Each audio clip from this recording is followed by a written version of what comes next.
Good morning, friends. I hope this finds you well. Or good afternoon, whenever you're watching this. I am recording this Christmas Eve morning. And I just really had this nudge, this call, this ping to create this video and to get it out there as soon as I can, so that you guys would have all of this information that maybe would help you during these next couple of days / next maybe week, 2 weeks as we go through Christmas, if you believe in Christmas, and flow into the new year. So before I get started in what I want to speak on, I also felt called to pull a card. So I want to honor that and to pull whatever we all need to hear right now during this time, and while we're finding alignment. I don't even know what this card means, but so I'm pulling from Colette Baron Reed's Wisdom of the Oracle, and the card that jumped is number 4, and it's called Higher Power. And here, I will fold that up so that you can look at it as I read it.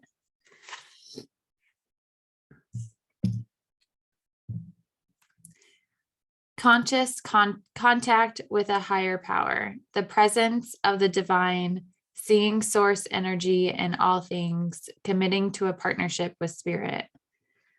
The Oracle's message. This card reminds you that you are more than a person trying to get ahead and make things happen for yourself and others. You have an immortal soul and are gifted with a human life through which a higher power can express itself. At this time, you need to be conscious of your connection to spirit and foster it through prayer and meditation. Ask, what is the highest good for all, and how can I serve?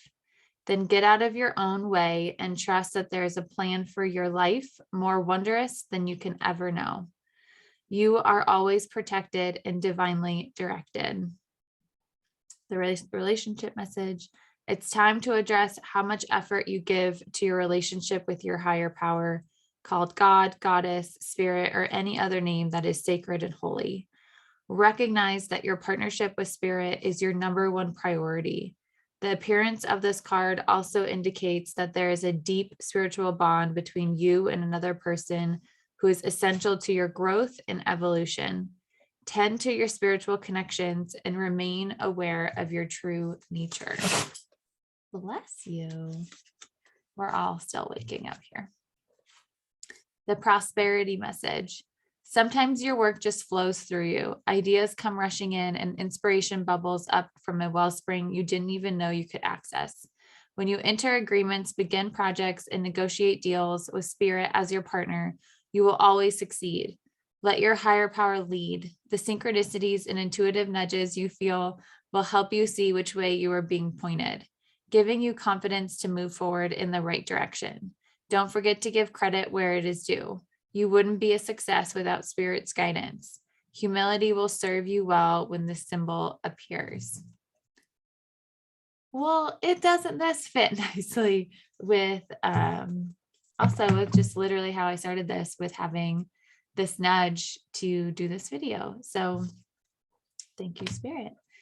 So what I want to talk about is staying in alignment and supporting others in alignment during this time. So I want to talk to this from a human design perspective, because I think that can be sometimes the easiest way to do it, and the most tangible, and the most getting out of our own way, kind of, in order to do that. And I say that because we can say, I'm a projector, and you can be like, oh, I logically know, right, how to support you. I'm a generator. Okay, I know how to support you. Instead of looking at each individual person, which we are all very individual, and being like, I don't know how to do this. Like, I don't know who you are. This gives us somewhat of a roadmap and a blueprint. And at the very highest level is what I'm talking about, to be able to support somebody and to support yourself, during this time. So I'm not asking you to connect to the divine and ask how to support yourself and do that thing, because maybe you don't have that trust cultivated with the divine yet, so that you can connect in and trust what you're getting and follow that. This gets to be a little bit of that bridge that allows us to start trusting in order to create that that even deeper connection that maybe we didn't know we have, but we have with the divine, with God, with spirit, with source, with the universe, however you want to go about it. So there's two things that I really want to go in, and I took some notes so that I could make it streamlined as much as possible. And the first set, so this is going to be something for each type. So 5 different types within human design: generators, manifestors, projectors, manifesting generators, and reflectors. And if you haven't pulled your chart, I would invite you to go do that. And you need your birth date, your birth time, and your birthplace in order to run it. And you can run it at a place like Jovian Archive. You can run it at a place like Genetic Matrix. You can run it at a place like My Human Design, My Body Graph. There's no wrong way to run it. They all look a little bit differently, and that's okay. So also, if you don't know what your time is, your birth time, because you need it to be as exact as possible, one, you can just start putting in times throughout as you're running your chart to see. And we're just talking about type today, so you don't need to see if anything else changes in your chart. You can, but see if the type changes. Sometimes the type doesn't change, sometimes it does change. So that might at least give you type so that you can get in touch with that side of you at the very least. And then there's also astrologers and different people that find birth times. You can look at your birth certificate, you can call the hospital, though I actually know somebody who did call the hospital and it was a whole thing. It was not an easy, like, oh, this is the time you were born. It sounded much more involved. So all that to say. All right, so I want to start by giving a tip for each type, for showing up for each type for this season. So this is a tip. So it can be for how you show up for yourself and how you show up for others. So if you know that your mom's a manifestor, then the tip that I'm going to share will be something that can help you in your interactions with your mom as a manifestor. So let's start with manifestors. Manifestors. So a tip for showing up for the manifestor: recognize when you are being triggered by your manifestor friend, family member, and take a moment to understand why their bigness and or their unapologetic nature upsets you. Because manifestors are here to be the energetic leaders for all of us. They have the biggest aura, and they're meant to be very big. They have been conditioned to make themselves smaller in order to make the rest of us feel comfortable. When in reality, they're meant to be very big. They're meant to be unapologetic when they're in alignment with that, so that they can go get things started and initiated for the rest of us, for the right set of the rest of us, right? The things that they do aren't going to be for all of us, because we don't all need to be in on that thing. So why is their bigness or unapologetic nature upsetting you? Is it because you wish you could be that way? Is it because they're saying a truth that you weren't ready to be confronted with? Like, what is it about it that is upsetting? And then is it that you wish to be that way too, but keep yourself small and limited? Is it that you also dream of being unapologetic, and you dream about being this big, beautiful, bold self, and that they're living in that is triggering because it's making you feel small and limited because you've shrunk yourself instead of being able to stand out and upright in the spotlight.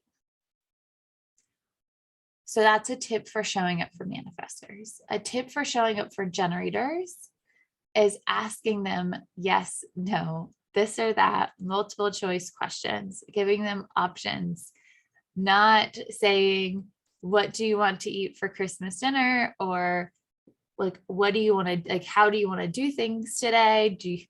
That's not going to be helpful for them. That's going to likely lead to frustration. You're going to want to ask questions like, do you want to do presents, then breakfast, or do you want to do breakfast, then presents? Right? Giving them options, giving them something to say, have their body say yes or no to. So instead of saying, what do you want to eat today? You can say, do you want to have turkey and ham and mashed potatoes and sweet potatoes and green beans? I don't know. Those are the things that came up for dinner today. And they can say yes, yes, no, right? Or just giving them options. Do you want to go to your in-laws or do you want to stay home? Giving options for them in order to be able to actually know, because generators and manifesting generators are responding beings. They have a visceral response within their body that tells them yes or no. And if you aren't giving them something for their body to say yes or no to, then they don't truly know what they want. And therefore it can be a frustrating experience for everybody because they don't know. And maybe they don't know because they're not being given the right questions. So this is the example I wrote was, don't ask them what do they want to do for Christmas Day. Instead, ask them, do you want to do breakfast, then presents, then head over to the in-laws and then watch a movie? Like, is that what you want to do today? And allow them to be like, ooh, no, like, I don't know. I want to do the movie before going to the in-laws, or whatever the case may be. So a tip for showing up for manifesting generators. What I just said is also very true for manifesting generators as well. And embrace and encourage them to do multiple things at once. It may look like their multitasking is chaos, when in reality, it's what makes them it's what makes so much sense to them. Manifesting generators are a mixture of two types. They have two different types of energy within them, and therefore they need to be able to fulfill both sets of energy. And therefore, it's why they're able to multitask so beautifully, because they have this built-in energy force, if you will, that allows them to do that. It allows them these different areas to be able to fulfill in different ways. So give them that opportunity, embrace and encourage them to multitask, and resist as much as possible of telling them that they need to focus on one thing. Now, whether this is what's happening throughout the day or throughout the next week, or you are wanting to mention something in their life that, oh, you need to focus, you need to pick one interest and go in on that. Your business can't have all these different things in it. Well, who said? You're saying that, but why are you saying that? Where did that belief come from? Because there's plenty of people out there that have lots of different interests and have a business full of different interests and is very successful. So essentially, in this part of it, don't put your own limiting beliefs on them, that focusing on one thing and not multitasking is what's going to bring success to them in any way, shape, or form. That may be true for you. That's not necessarily true for them.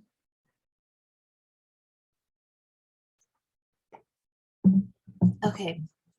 So a tip for supporting the projector. Invite them to everything and then invite them again. Now, I understand that this may feel weird. And the more that you can invite the projector to different events and or even different things. So say everybody's eating breakfast and people are wrapping up, and then we're moving over to the living room to do presents. Invite them over to the living room to do presents. That is going to make them feel like they are included. That is going to make them feel like they're part of it. Don't just assume, and this can be a very unconscious thing, assume that they know that, oh, brunch is over and now we're going to go do gifts, because they maybe know that's the plan, and subconsciously, unconsciously, they aren't exactly sure, like they know they're invited, but like, are they wanted?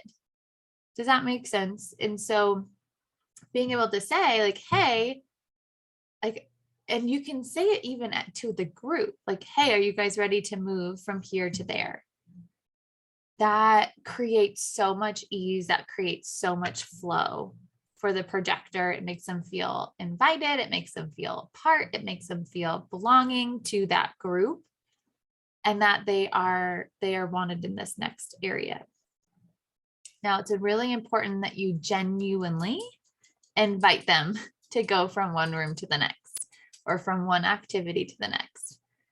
And I say that because hearing this, you might be like, oh my gosh, like there's so much work. Like I have to invite them to everything. Like, can't they just understand that they're like, can't I just blanket invite them to things?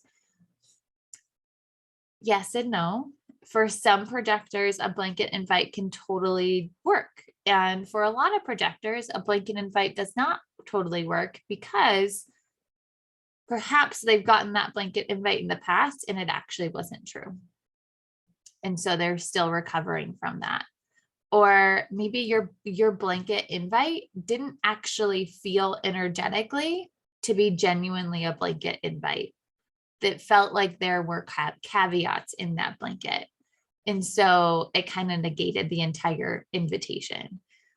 So just be mindful of your projector people, whether they are your grandchildren or they are your children or your parents or your aunts, your uncles, your grandparents, your friends, and do them a favor by doing also yourself a favor by genuinely inviting them to things, and not saying, oh, come over whenever, because as a projector can be a very like stress inducing and essentially not going to do it kind of thing, because it's like, well, when am I supposed to go over? Like, I'm not sure, like, oh, I don't want to go too early. And then we can get super in our head about it because the invitation isn't clear.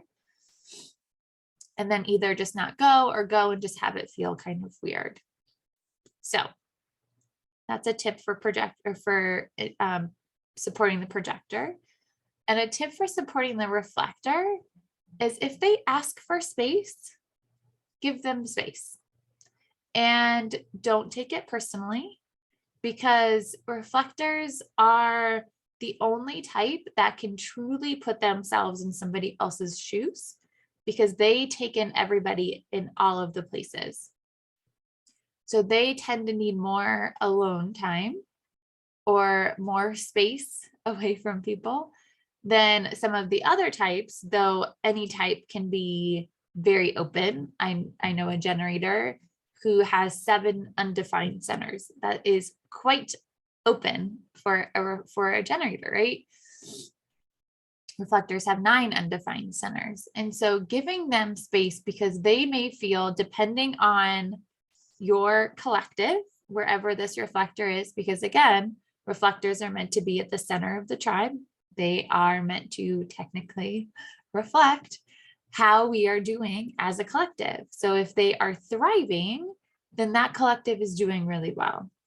If they are not thriving, then that collective is not doing very well and is in need of help, right? They are, excuse me, they're highly influenced by their environment. And so if they need space away from that, give them that space. And you can take that as like oh, isn't that interesting? Maybe there's some things that we need to look at here because our reflector friend is pulling away. And that's an indicator that there is some like dis-ease within this group, within this space. So maybe there's something we can do to help and to bring it up to where maybe the reflector will be thriving. So again, don't take it too personally. They also just need time to reset back to who they are before re-emerging back within the group, because they have taken in all of the energy in all the places, and they may need some time for that to flow out so that they can take a sigh of who they are and then come back in and re-experience everything again. All right. So I also want to give a tip for protecting yourself this holiday season. So those were all tips for supporting each of the types. Now this is a tip for protecting yourself as a type. So for manifestors, asking for permission is not the same as informing, right? Save yourself time, energy, and irritation. That when you decide to do something, you just simply tell people that it's going to affect what you're going to do. And then you can welcome them to join if you want them to, only if you want them to. And they can or they don't have to.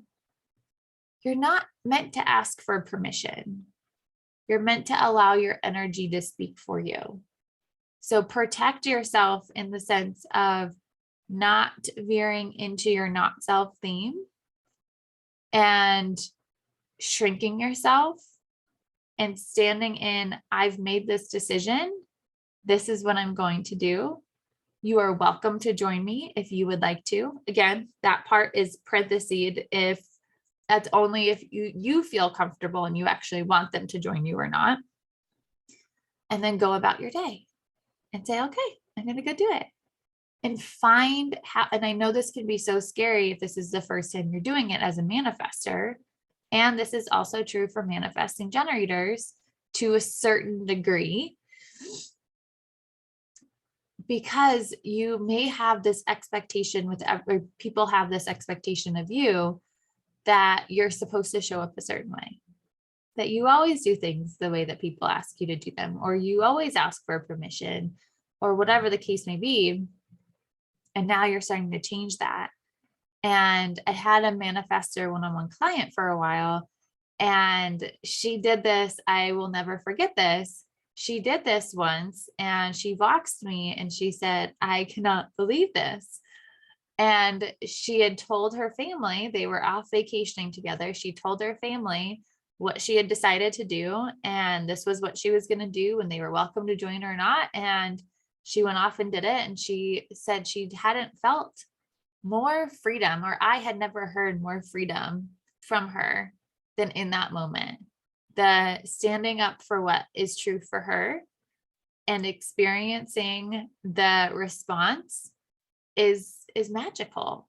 And so just know it's possible for you to say, it's not even asking for what you want, by saying this is what you're doing or what you're creating or where you're going.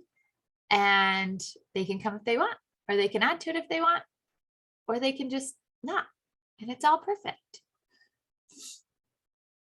A tip for protecting the generator during the holiday season is remembering and understanding and knowing that helping others does not mean sacrificing yourself, right?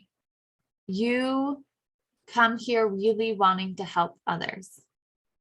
It's deep in your core. It's deep at your soul. Hold on. Excuse me.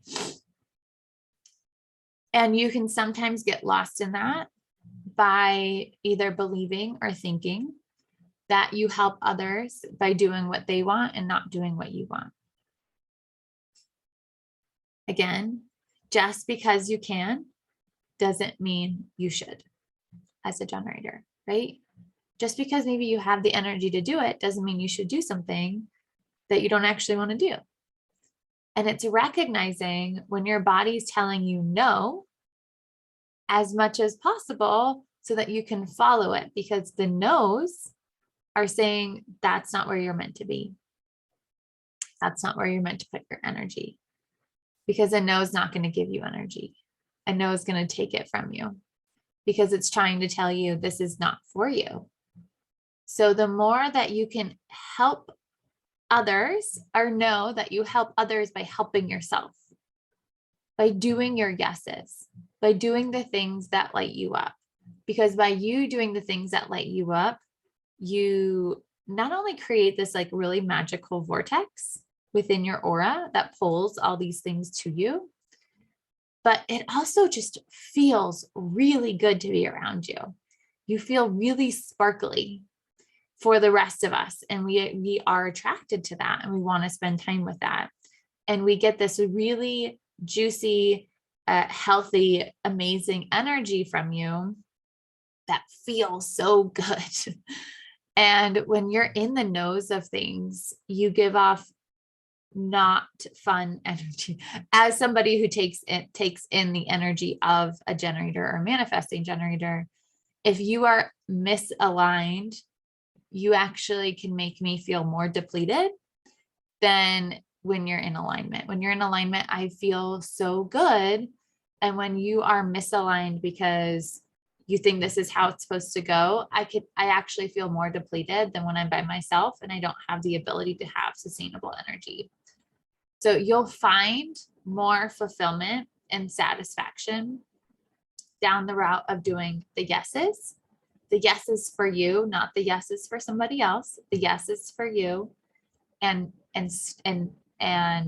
refraining from saying yes to the no's. Now, a tip to protect your manifesting generator self is being mindful of what you share with those around you. And I say this, and this links back up to how we support manifesting generators, because not everyone understands how all your interests fit together. And you may not even understand how all your interests fit together.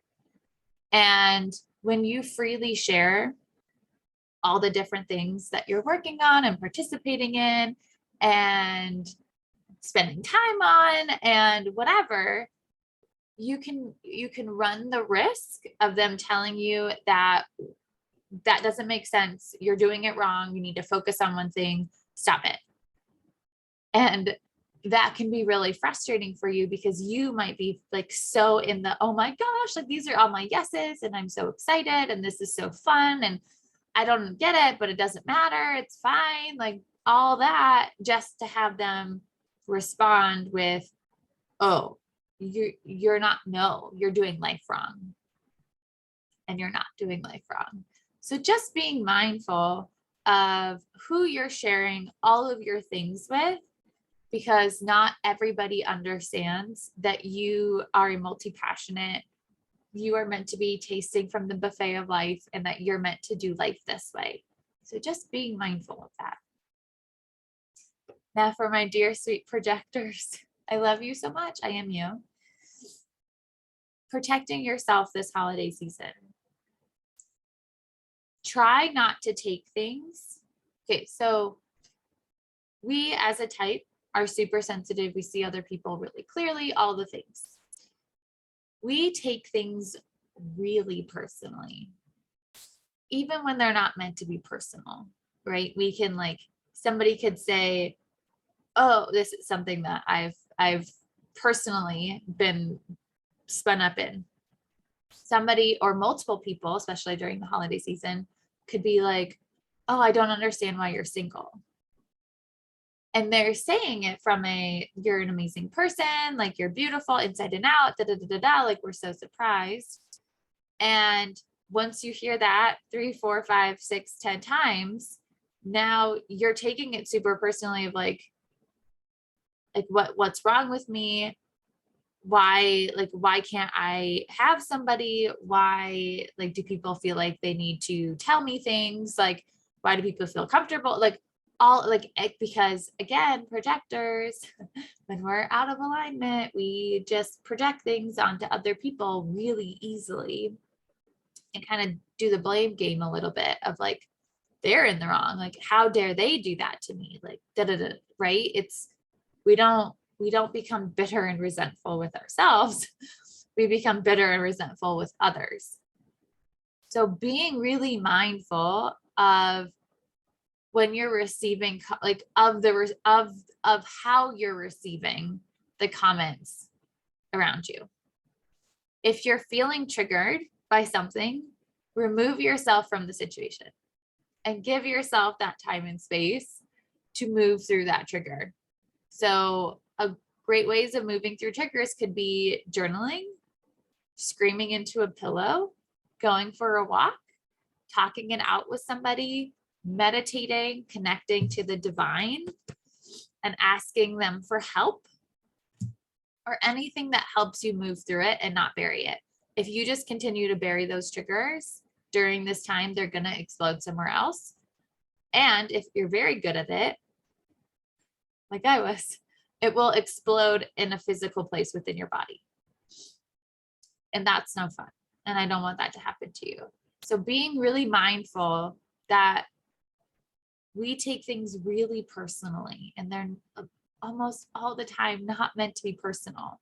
So the more that we can understand ourselves as a projector, as all of the things, the less that these comments will actually end up landing with us. And then lastly, a tip for the reflector is that you take in, and this really goes with that first one too, is that you take in a lot from those around you. So be cautious of the environments that you're spending your time and energy in, and that you place yourself in, and the people that you surround yourself with.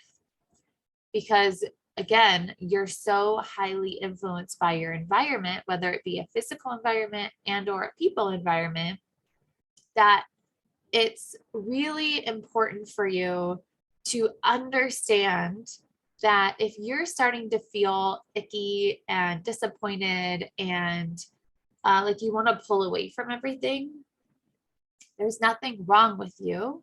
You're operating in the most perfect way possible. And it's an indicator that that environment that you're currently in is not serving you. So it's recognizing that and then giving yourself permission to remove yourself from that environment, whether it be for an hour or for a week or forever, so that you can find your equilibrium and you can stay more in alignment than not. And this is a good tip or, thing for all types is if you have, a lot of undefined centers, or you're just wanting to protect yourself during this time, there's lots of different ways you can go about doing that.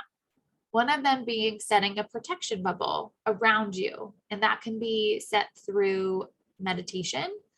And you could do that through imagining this like beautiful bubble surrounding you and only good things coming through it, and it repelling all of the things that make you not feel good. Another great way is one of my favorite ways. I think this is here.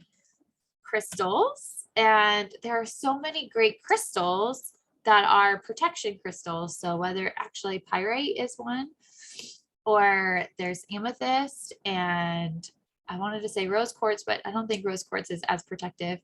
But obsidian and black tourmaline, and there's so many protective stones out there that you could have and carry them with you, or have jewelry. Maybe you have a bracelet with them, or a necklace, or a ring, or earrings that you can really ground into that energy, or you just put them in your pocket and you ground into that energy. And anytime you're feeling like, oh, I need some help, you just grab it and you just like hold it. And you just set that intention again of like, okay, help me please. And moving through that day. And another way is through setting a really strong intention. And this is set through the divine, through your guides, through the universe, through God, to say, this is what I will accept. This is not what I will accept. This is how you can do that. I set a very strong intention when I was a kid.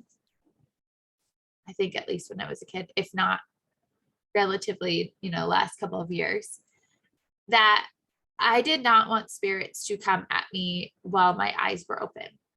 Like seeing them in a mirror would freak me out. I don't want to see them a lot, like with my eyes open. I don't want books falling off bookshelves, like especially if I'm alone at night, like all of that really scares me. But if my eyes are closed, it's a fair game. And so that none of that stuff happens. And when my eyes are closed, it's like, I'm in a whole different world. So setting an intention can be really, really helpful. And the last one is space. This can be the best one sometimes, is just getting physical space between yourself and whatever the trigger, whatever the thing is that's causing some kind of dis-ease, distress within your life. And giving yourself as much space and as much time as possible. So these are the things I wanted to share with you today. I hope that they find that they are helpful and that they provide some ease and some understanding and give you some different things to think about and to move through life with in a hopefully more supportive way. I'm going to go take this guy out for a walk. And I hope you guys have the most magical Christmas and New Year and all the things. And if you guys are wanting more information on any of my offerings, you can find them at either connected-consciousness.com or healthandhumandesign.com. We have a course and a retreat and animal communication and human design readings and packages. So I hope you guys have the most amazing day, and I will talk to you soon.